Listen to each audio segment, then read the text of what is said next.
Des couples bras dessus, dessous, couchés ou assis sur des pagnes étalées sur le gazon de ce jardin près de la présidence de la République. Une trentaine de personnes entourées de belles fleurs de diverses variétés et d'arbres bien taillés. À la tombée de la nuit, le jardin est enveloppé d'une lumière tamisée distillée par plus d'une dizaine de lampadaires. Les visiteurs s'y retrouvent pour jouir d'un calme qu'ils n'ont pas du côté de la place de l'Amazone. On a constaté qu'ici c'est beaucoup plus calme par rapport à là-bas, il y a moins de monde.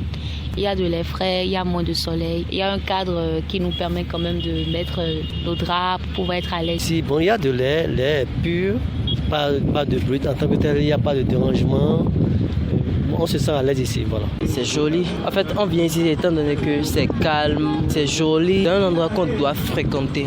Surtout quand on est ennuyé à la maison, on peut venir ici se relaxer. Nous y avons rencontré aussi des groupes de personnes venues célébrer l'anniversaire d'un proche, des internautes et des TikTokers en pleine séance photos et vidéos. Malgré la position stratégique et délicate de ce jardin, à proximité du palais de la Marina, ces jeunes estiment qu'ils s'y rendent en toute quiétude. Je suppose que c'est le gouvernement qui a fait ce jardin, donc c'est pour la population. S'ils l'ont fait, c'est pour que nous venions ici, donc je ne vois pas pourquoi on devrait avoir peur. Ça reste quand même toujours un lieu où on n'a pas forcément accès n'importe comment. Mais ici, c'est un jardin public, c'est un lieu public. La présidence reste un lieu de travail, un lieu privé, mais ici, c'est un lieu public. Comme il y a une sécurité et encore notre président qui est gentil, sinon avant, c'est interdit. Même tu ne peux pas passer par ici avec le pied parce que comme il est aussi un béninois comme nous, bon, il est venu pour nous ouvrir là où on dit interdit. Les habitués du jardin font quelques suggestions. Ils souhaitent un gazon plus frais et plaident pour un dispositif anti-fourmis.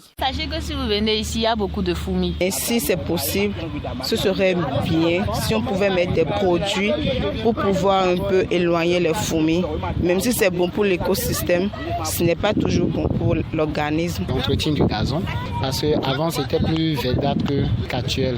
Maintenant, ça se sèche. Même s'il peut y avoir des périodes, ça serait bien pour l'environnement aussi. Le lieu peut être baptisé le Jardin des Amoureux, vu le nombre impressionnant de couples qui y installent leur nid de façon éphémère.